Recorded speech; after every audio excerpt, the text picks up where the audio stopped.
Allez, monte.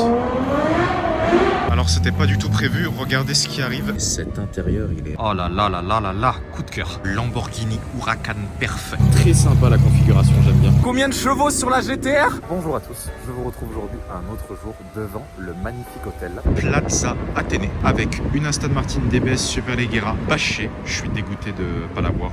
Elle est grise, je l'avais vue en photo sur Instagram, mais bon, malheureusement là ça va pas être possible. Et à côté, on a une sublime Ferrari F12 Berlinetta qui est dans un marron chocolat un petit peu plus foncé que la Bentley que j'avais filmée hier à l'Hôtel Coste.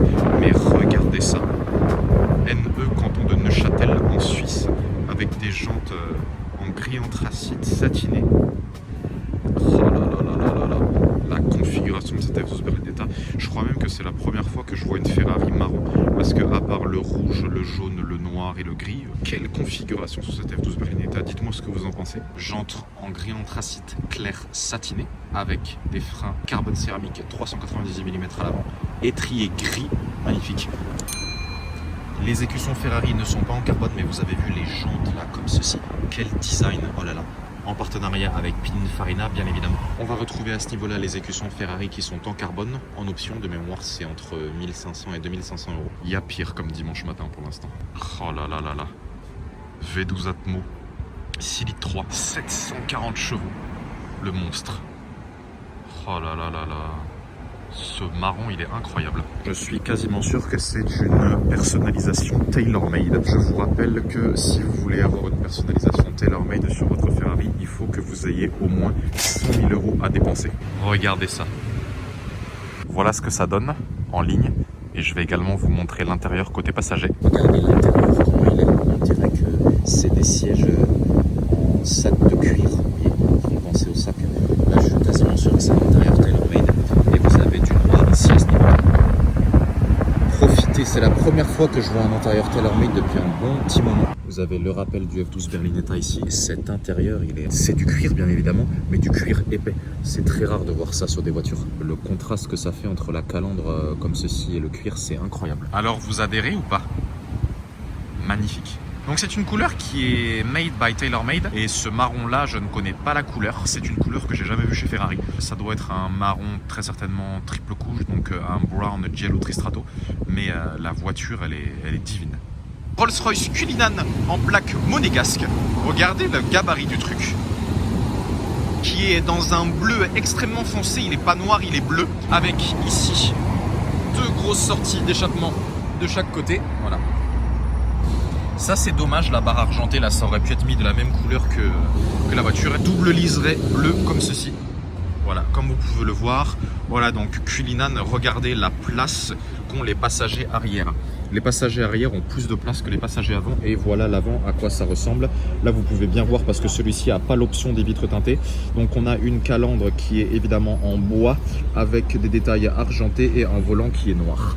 Est-ce qu'elle a le rappel Rolls-Royce au niveau des sièges? Oui bien sûr.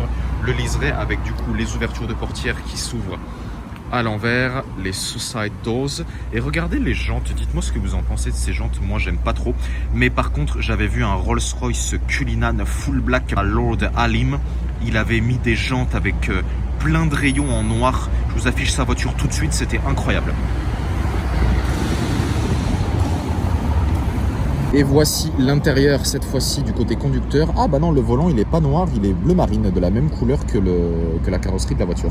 Voilà, avec le rappel du RR au milieu, un peu de bois mais pas trop, avec des sièges blancs très très sympas et le liseré bien évidemment de l'autre côté. À côté du Cullinan, on a une magnifique Ferrari 812 Superfast en plaque Qatar. Autre 812 là-bas. Allez, monte. Voilà. Jantes noir mat avec des freins carbone céramique 340 mm à l'arrière avec des étriers Brembo rouge. La couleur de cette 812, je ne sais pas si c'est une 812 tailor-made, peut-être. La couleur, ça m'a l'air d'être un bleu Tour de France. Donc si c'est ça, dites-moi dans les commentaires si je me trompe. Soit c'est un bleu Tour de France, soit c'est une couleur tailor-made, voilà, avec des liserés rouges, une personnalisation classique. Celle-ci est vraiment magnifique avec des liserés rouges là comme ceci. En fait, en me rapprochant, je me rends compte que c'est pas du tout un bleu Tour de France parce que le bleu Tour de France est beaucoup plus foncé que ça. Enfin, beaucoup plus, légèrement plus pour pas dire beaucoup plus. Mais là, regardez le travail, le liseré, il est parfait. Rappel du logo Ferrari ici à ce niveau-là. Regardez la couleur pour que vous vous rendez bien compte. Ça brille tellement que vous voyez l'immeuble qui se reflète derrière. Extraordinaire. Ce qui est intéressant, c'est que le diffuseur, le spoiler arrière a été peint de la même couleur que la carrosserie. C'est rare que le spoiler soit peint.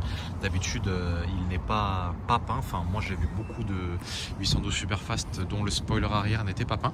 Mais globalement, la configuration de celle-ci, oh là là là là là là. Le spoiler est également de la même couleur que la carrosserie de la voiture. C'est rare, normalement le spoiler est toujours soit en aluminium soit en or. Là il est de la même couleur que la carrosserie, pardon. Et le liseré du coup qui part d'ici et qui va jusqu'à l'avant de la voiture. Des sièges rouge bordeaux avec des surpiqûres blanches. Au niveau des appuis-têtes, le cheval également. On a des liserés rouges qui sont présents au niveau du tableau de bord. Regardez ça. Avec carbone en bas, carbone en haut. Mais globalement ce qu'on retient c'est tout ce rouge là. Regardez cet intérieur, j'ai jamais vu ça. Oh là là là là, l'intérieur, mais il est magnifique. Alors je suis pas fan de la 812, mais avec cet intérieur comme ceci, rappel du 812 Superfast ici à ce niveau-là. Oh là là là là là là, coup de cœur. Dédicace à tous ceux qui aiment Ferrari et qui aiment la 812. Ce qui est incroyable pour cette voiture et qui a énormément satisfait les clients, c'est que ici on a le réservoir d'essence du coup qui se situe en position arrière droite. La capacité du réservoir est de 92 litres. Pour une voiture de cette puissance, c'est énorme. Je l'avais vue place Vendôme, celle-ci, et ensuite je l'avais reperdue, mais regardez la configuration. On enchaîne avec cette magnifique Lamborghini Huracan Perf V10 atmosphérique 5 litres de 640 chevaux, donc les générations LP 644, qui nous vient du canton de Valais en Suisse. Très belle couleur, gris mat anthracite comme ceci, avec le petit rappel du drapeau italien sur le côté. Regardez les jantes comme ceci, donc qui sont les jantes d'origine avec des freins carbone céramique et des écrous rouges Lamborghini. Les écrous sont pas de la même couleur que les étriers, mais vraie couleur vraiment intéressante. Regardez ce mat là comme ceci. Elle a l'intérieur en carbone forgé, donc l'intérieur, je sais pas si vous arrivez à voir, l'intérieur est noir avec le rappel du Performante, avec des surpiqûres blanches. Les rétroviseurs sont en noir, ne sont pas de la même couleur que la voiture. Là vous avez du coup le rappel du Lamborghini devant. Celle-ci, elle a le ALA aérodynamique Lamborghini Attima. Vous avez vu, ça c'est du carbone forgé. C'est assez rare de voir du carbone forgé sur des voitures, ça lui va vraiment très bien. Le ALA, en fait, c'est pour avoir 30% d'appui aérodynamique en plus. Donc ça joue avec l'aileron. Voilà. 640 chevaux V10 Atmo. Très longtemps que j'avais pas vu une Huracan Perf, elles sont quand même assez rares. À Monaco j'en voyais beaucoup, mais elles sont globalement assez rares. Rappel du Performante ici sur le côté avec le drapeau italien comme ceci qui est en option bien évidemment. Vers le bas vous avez une prise d'air comme ceci qui va venir longer le bas de caisse de la voiture et ensuite venir alimenter le V10 atmosphérique qui se situe bien évidemment en position centrale arrière à 640 chevaux, je le rappelle. Et là également vous avez une autre prise d'air, du coup l'air passe ici et va venir alimenter le V10 Atmo. Et l'aileron est également en carbone forgé. Voilà, tout le diffuseur est également en carbone forgé. Vous avez vu, hein, c'est joli, hein, moi j'aime beaucoup. Et avec du coup les deux énormes sorties d'échappement. Et je crois que les échappements sont modifiés. Oui, à mon avis ça doit être des Balboni qu'il a mis. Soit des Balboni, soit des Capristo, mais elle doit ronronner. Tout le diffuseur en carbone forgé, regardez ça. Bah. Ça ici c'est en carbone forgé, mais ça par contre ça ne l'est pas. Très sympa. Voilà, c'est la première fois que je vois une grosse voiture dans mon quartier, Bentley Continental GT phase 1, juste à côté de la place de la République. D'habitude, c'est extrêmement rare de voir des voitures de cette catégorie-là, mais bon, je crois que c'est une Continental GT Speed, si je ne dis pas de bêtises, ouais. Donc c'est le W12, 6 litres, 635 chevaux. Regardez la couleur, un bleu cyan comme ceci, là, elle est en plaque belge, celle-ci. Voilà le 3/4 avant de cette Continental GT Speed phase 1. Très sympa. Regardez la couleur. Elle est en parfait état en plus avec le B, la petite calandre avant là comme ceci. Magnifique. Bon voilà, c'était pas du tout prévu, hein. Je suis tombé sur ça, c'est vraiment la première voiture de la journée. Alors c'était pas du tout prévu, regardez ce qui arrive. 458 Italia blanche, je viens de lever la tête à l'instant. 458 Spider, pardon, c'est un Spider.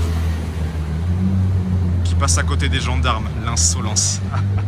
Alors juste avant de vous montrer la prochaine séquence, je vous raconte très rapidement comment j'en suis arrivé là. J'étais à Paris sur les Champs-Élysées en train de rentrer chez moi quand soudain j'ai entendu un bruit très aigu. Je regarde dans mon rétroviseur et je vois une Porsche qui a l'air d'être dans une configuration énervée. Je me demande alors quelle Porsche peut bien faire un bruit comme ça. Quelques secondes après, la voiture me dépasse. Je découvre que ce n'était pas une Porsche mais une Nissan GT-R et pas n'importe laquelle, c'était celle de PSR Performance. La GT-R faisait un si beau bruit que j'ai décidé de faire un détour et de la suivre pendant quelques kilomètres. Le bruit de cette Nissan était indescriptible, j'avais jamais entendu un truc pareil. Jusqu'au moment où je me suis retrouvé au feu dans ma voiture avec la GT-R à côté, on a pu échanger quelques mots. Mehmet, le propriétaire de cette GT-R, était super sympa, il a fait 2 ans de travaux et de modifications dessus avec 500 km de rodage. Gros respect à lui, le rendu est magnifique. Alors je suis absolument pas là pour faire de la pub pour les autres, mais si ça vous intéresse de voir la GT-R en action, je vous mets en description une vidéo qu'il a fait avec GMK cet été dans laquelle on entend la GT-R accélérer dans les tours. Regardez qui on a croisé, Ibra TV et PSR Performance.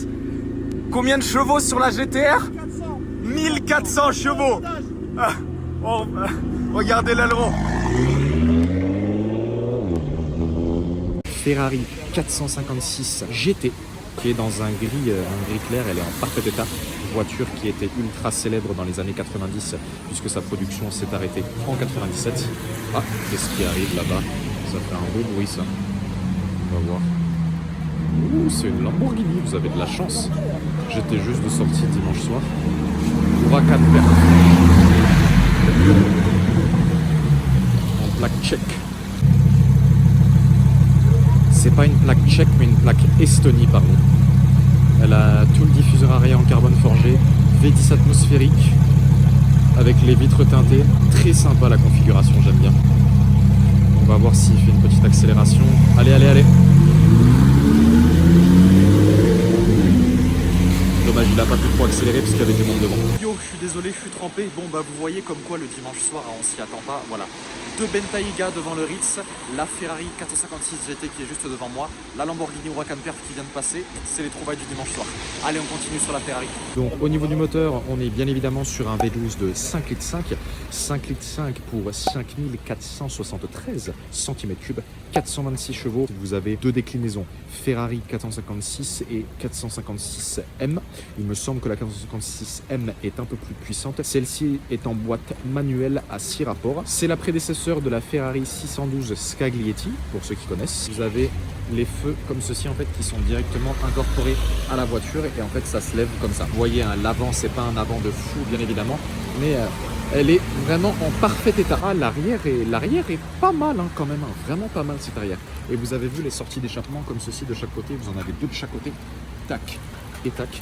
Le Ferrari, et attendez voilà, le Ferrari ici en premier, Ferrari 6. Ce qui est marrant c'est que je me sers des lumières des voitures qui passent dans la rue Saint-Honoré. Les feux un petit peu anciens ici, vous avez vu, il y a un petit peu double feu. Pare-brise n'est pas teinté, bien évidemment, je pense que tout est d'origine sur la voiture. Les rétroviseurs comme ceci.